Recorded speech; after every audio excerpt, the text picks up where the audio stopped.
from the Mutual Broadcasting System. This is STRAT, Strategic Risk Assessment Talk. Now, retired Marine Intelligence Officer and globally recognized risk expert Hal Kempfer.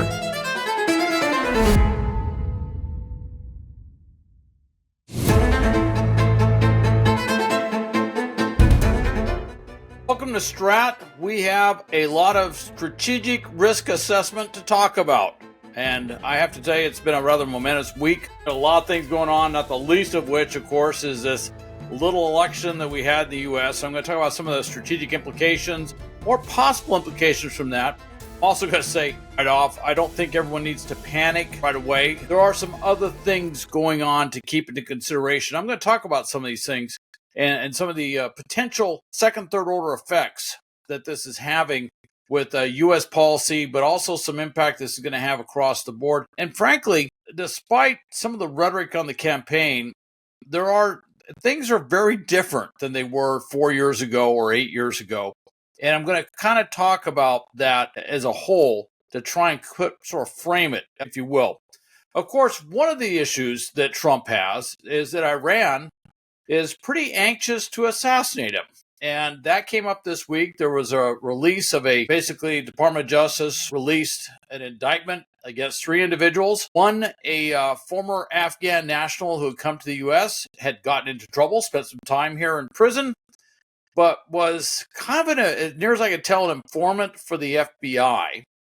And he was approached by Iranian officials, is kind of what it says, members of the Iranian Revolutionary Guard Corps, who wanted him to surveil former President Trump while he was campaigning, particularly in New York, Manhattan area, and then to eventually come up with a plot to assassinate him.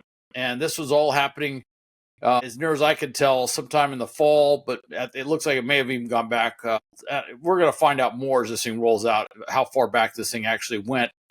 This is not something brand new. Ever since the U.S., and that was at President Trump's orders, assassinated or killed, if you will, General Soleimani, the head of the Revolutionary Guard Corps, when he was on a trip in Iraq, right near Baghdad airport for that matter. There's been a series of things. Even 60 Minutes did a big special on this, talking about how the Iranians are using assassination as a tool, how they have targeted select members of the first term Trump cabinet members for assassination. There's been a lot written about how they are under Secret Service protection to this day because of that threat. And of course, this has been coming out over many months, and there's been multiple assassination attempts against President Trump when he was campaigning. But it always comes out, of course, that Iran wants to target him and take him out. That's been out there. Now, this one individual, his name is Farhad Shakiri. He appears to be right now in Iran. He appears to be in the wind, if you will. And then there were a couple of Americans that also got pulled into this thing in this indictment. And basically, around early October 7th, Iranian officials wanted a plan within 7 days from Shakiri on how he could do some sort of assassination. All right. And they were really pushing this fast, and they decided that if he can't assassinate him before the election, they would wait till after the election. And their thinking, with Iran's thinking, was Trump would lose the election, and therefore he would have lower security because he would not be a candidate. He would not be the president-elect, so he'd have a lower security level, and he would be more vulnerable to an assassination attempt. That was their thinking. Honestly, they probably were looking at U.S. polls, I imagine, because a lot of people were caught by surprise on what happened during the election. And the Iranians were probably caught by surprise, too. Anyway, he told them that this was the big plot that they were going to do. With that, Shakiri talked to FBI officials. There's reports of multiple meetings. I think at least 5 meetings were noted where he had talked to them, told them about what was going on. And some of his forthcoming nature was to help a friend of his in prison get a reduced sentence or possibly get released. And so there it had little to do with altruism. There was actually a transactional situation going on there. He spoke to them multiple times, trying to curry favor with them on this. And what this all means is that this reinforces this Iranian threat against Donald Trump. And Donald Trump has got to take that into serious consideration as he's to become the next president of the United States. And that's very interesting when you kind of look at this. Iran has changed a lot. The world has changed dramatically since certainly January 21, when Trump left office last time. The world has changed. Of course, you got the war in Ukraine with Russia trying to basically take Ukraine off the map as a separate country. You've got all the things going on in the Middle East with that.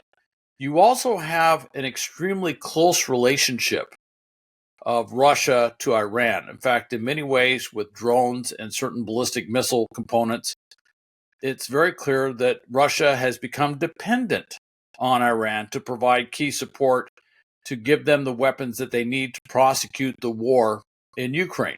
So it's a very different situation. Now, President Trump has always been friendly, if you will, to Vladimir Putin and Russia. His company had tried to do business there, and I think they had done some business there in the past, as I recall. And he always seemed to have let's just say a very cordial, I don't know about deferential, but certainly a very cordial interplay when he was president, interplay with Vladimir Putin. That was then. And this is now, and this is kind of interesting because Iran is trying to kill President Trump, actively trying to kill President Trump. And its closest ally on the global stage is Russia. And that is a bit of a strategic conundrum, I think, for certainly an incoming President Trump, which is which way should he lean on this one? In the Middle East, and I've spent a bit of time there is a saying that the enemy of my enemy is my friend.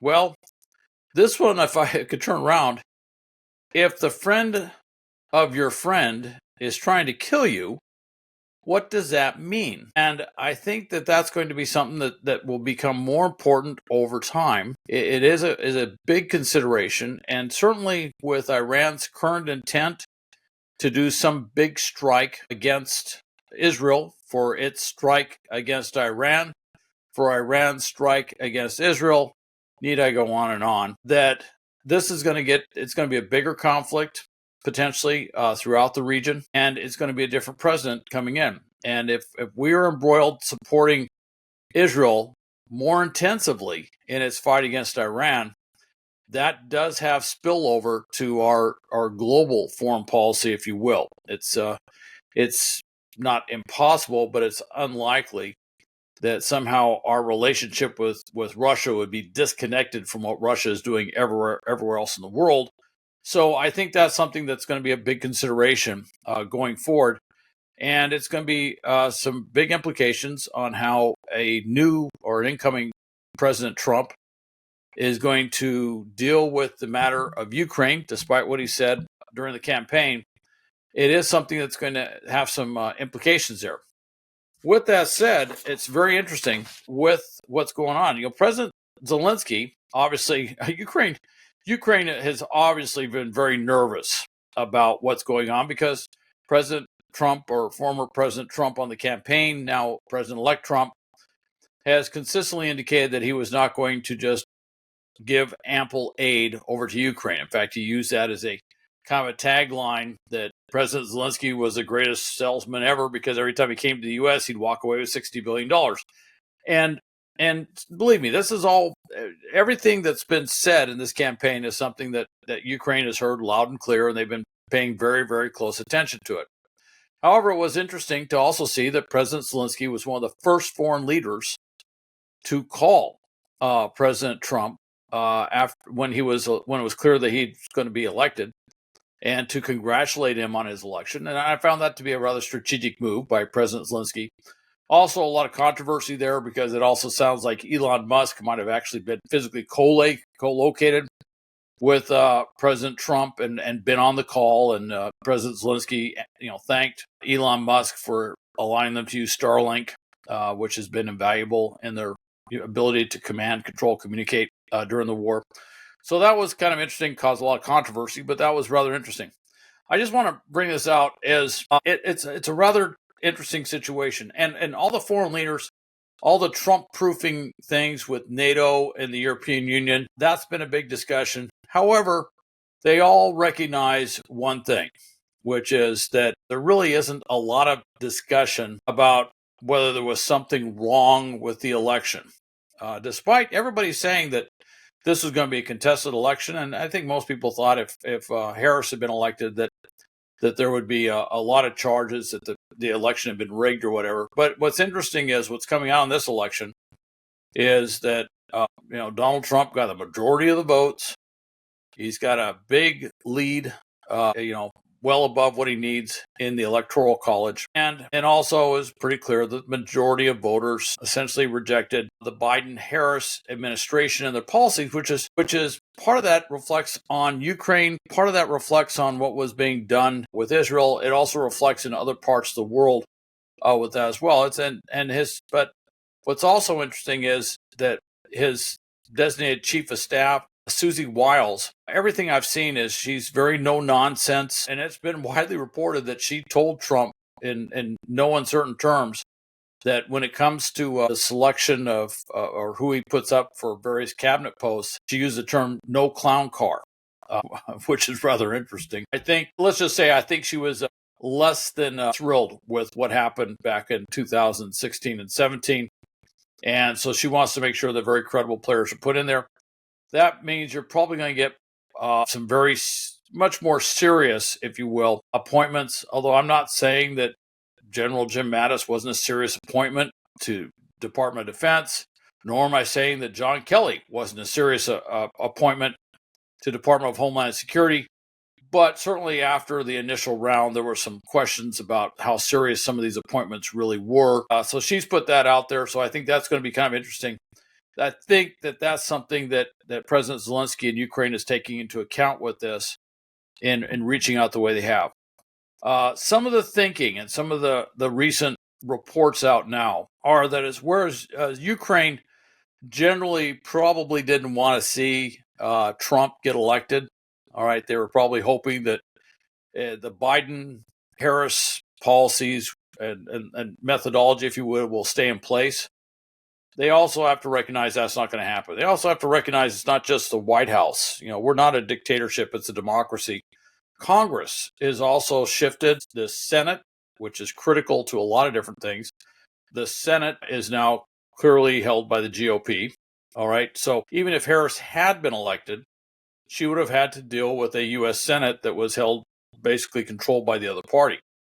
And it's also looking that the House will be, some of the votes are incredibly slow, but it looks like the House is also going to be a little bit narrower majority of GOP, but still GOP held. And I bring that up because that means that Speaker Johnson, unless there's something out there new, is going to stay as the Speaker of the House. All the interviews I've heard with Speaker Johnson on Ukraine have been that he's very supportive of Ukraine, has a good relationship of sorts with President Zelensky, very supportive of this and supportive of NATO as a whole. Also, Senator Thune is being looked at as possibly the next Senate Majority Leader.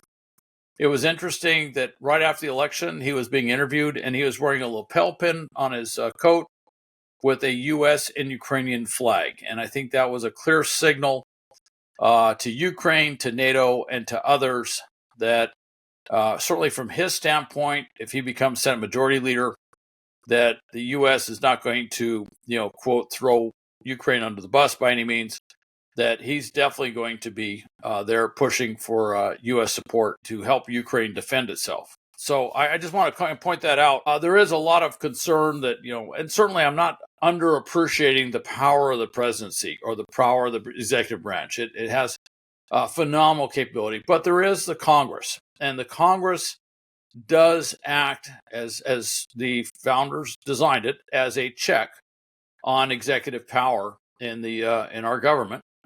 And so Congress is there, and you got the two leaders, the leader and who might possibly be the leader of the leader of one chamber and who might possibly be the leader of the second chamber. Pretty clear that they are pro-NATO and they are for supporting Ukraine.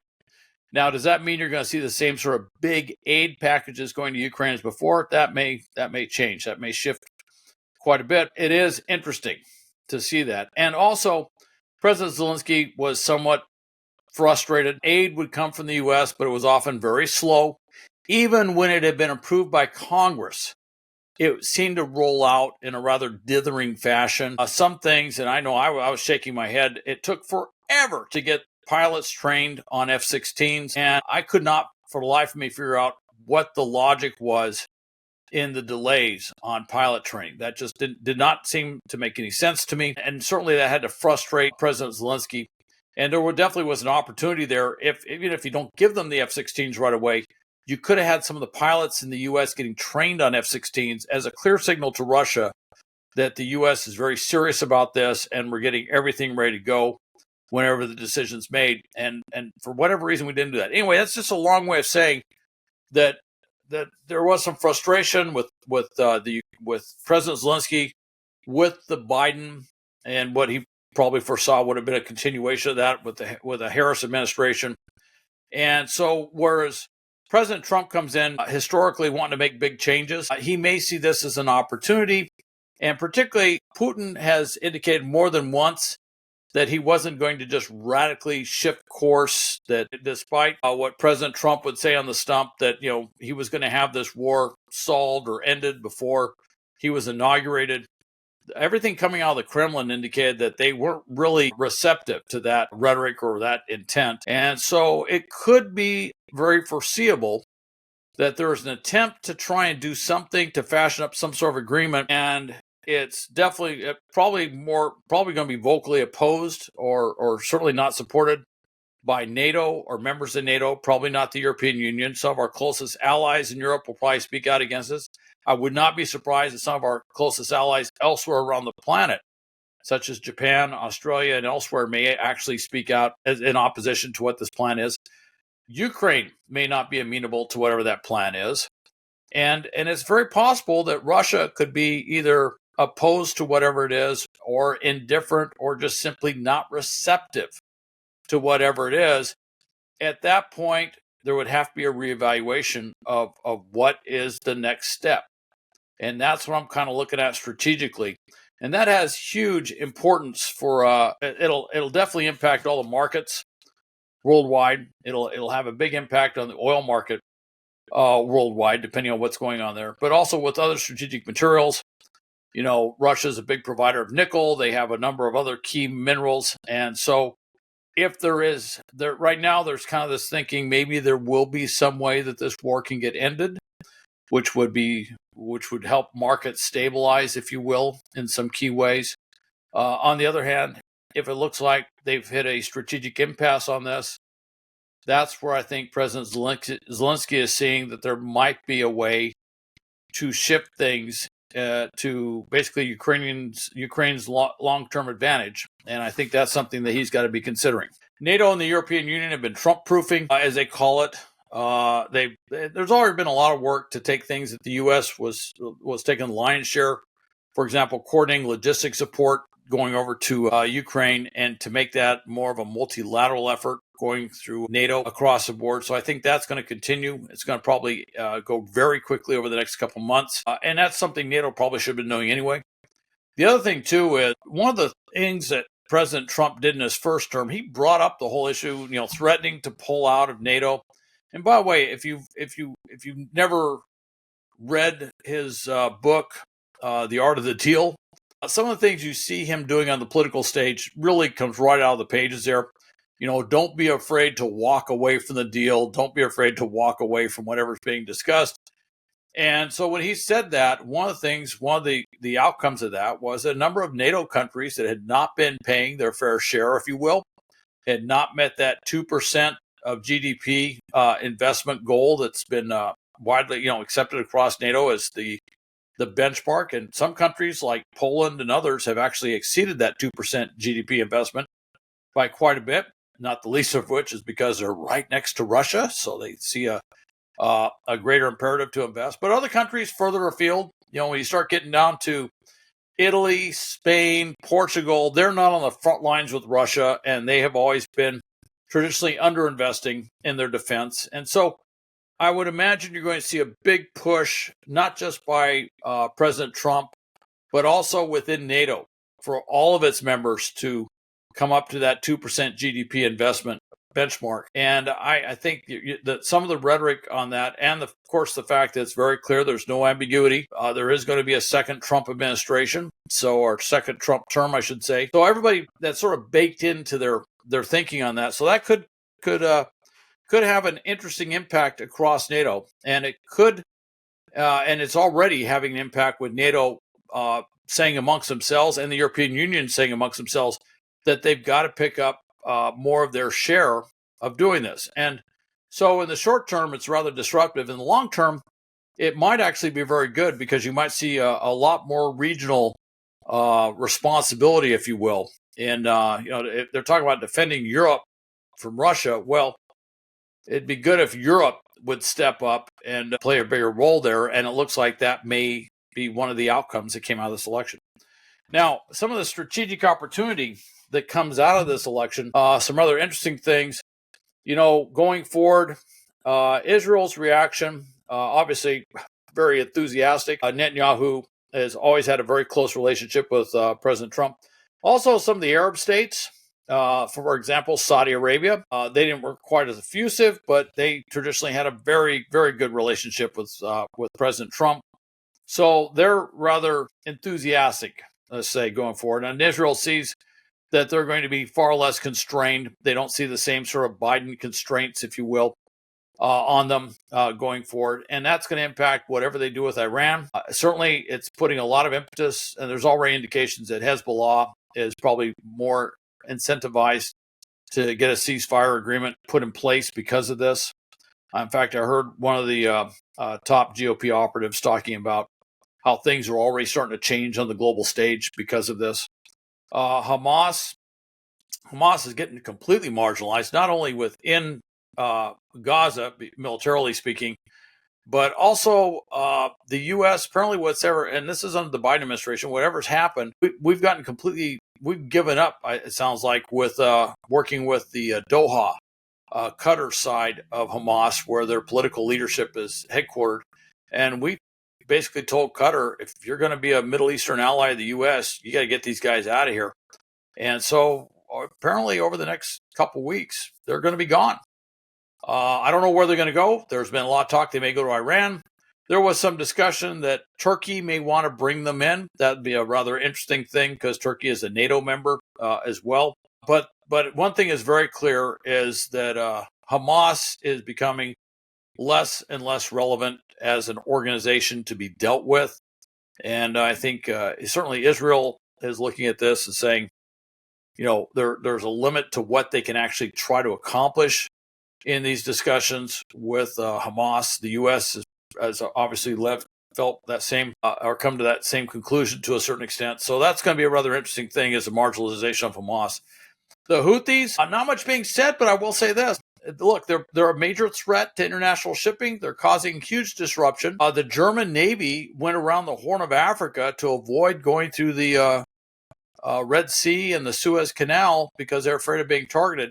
That's the Navy, the German Navy, not their commercial ships. That's their combatant ships that are doing this. So that's rather interesting to see that, and that indicates to me that probably that Israel may end up being the point of the spear on that in terms of going after the Houthis. And there will also be some interesting things happening in Syria and Iraq. I won't get too much into that. But I do see overall that Israel is going to be somewhat unleashed, and they might become a check on not just Iran, but Iran's network of proxies throughout the Middle East. And frankly, for the U.S., using Israel to keep a power check on Iran, potentially, and degrading their ability to interfere with shipping lanes and shipping across the board, actually over time assists us in reallocating resources. That's another way of saying ships and planes and troops to the Pacific to deal with the threat of China. And certainly President Trump seems to be very much focused on the threat of China.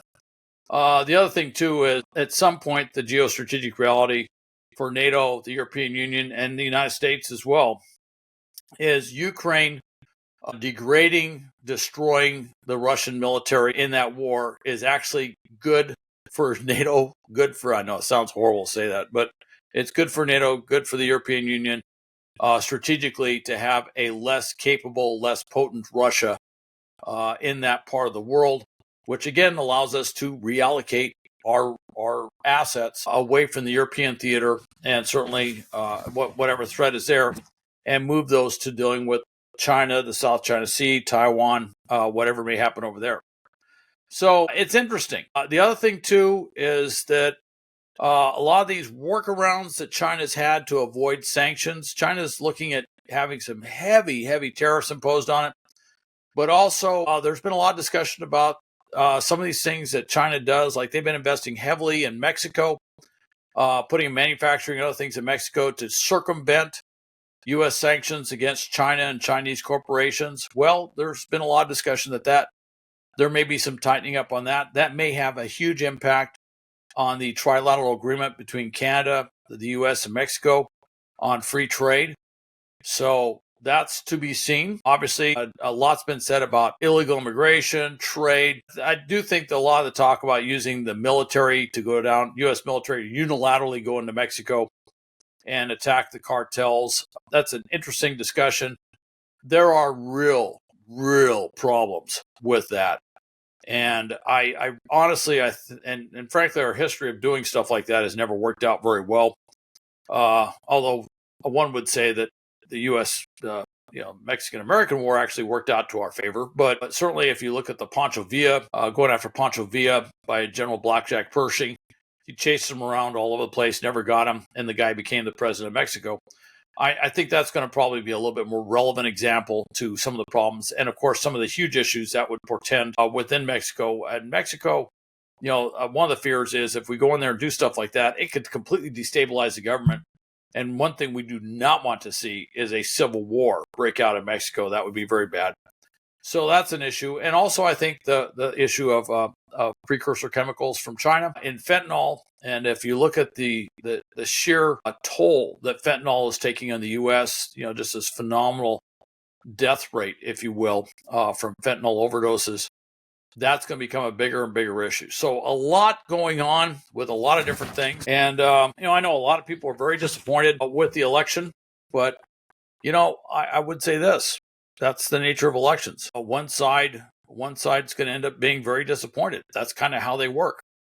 And, I got a good friend that just ran for a local office and didn't happen. He worked really hard. He was very earnest. He wanted to do great things, but it just didn't happen. And that's the nature of elections, is that it is one side wins and one side loses. But with that, that's why we've designed our government with a series of checks and balances and different institutional things. And we got to remember there are three different elements: the judiciary, if you will, the legislative side, Congress, which is probably going to play a very, very big role over the next 2 to 4 years, and the executive branch. And I do think that we need to be very much aware that we have these checks and balances in there. And we also have to know that you have to listen very closely to what's being said beyond the campaign rhetoric to what's being said now in the policy rhetoric.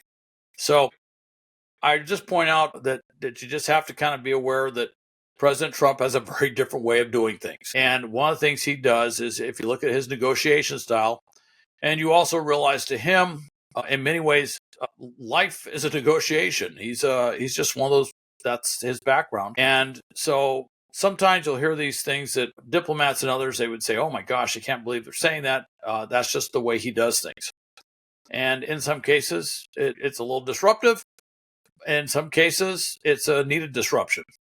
And so we'll see how this goes. All right. Anyway, thanks. That's a lot. And this was a very momentous week. And we'll see what next week brings. And thank you for listening to STRAT. By the way, I would be remiss if I didn't say that we're upon the biggest holiday of the year, most important holiday in the United States. And I think all of you are thinking, oh, yes, the day before Veterans Day, which is the Marine Corps birthday. That's right, 249 years old, the finest fighting force the world has ever known. And there are other forces that think they are equivalent to the Marine Corps. We call them inferior forces. But anyway, to all the Marines out there and to anyone who wishes they were a Marine, I would say happy birthday, hoorah, and semper fi.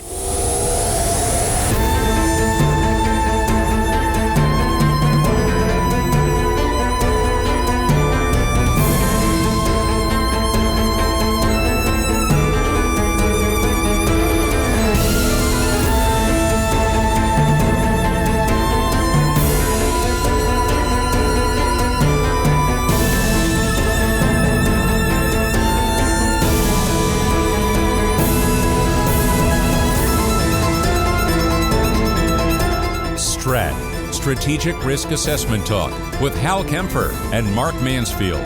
Podcast weekly from the Mutual Broadcasting System.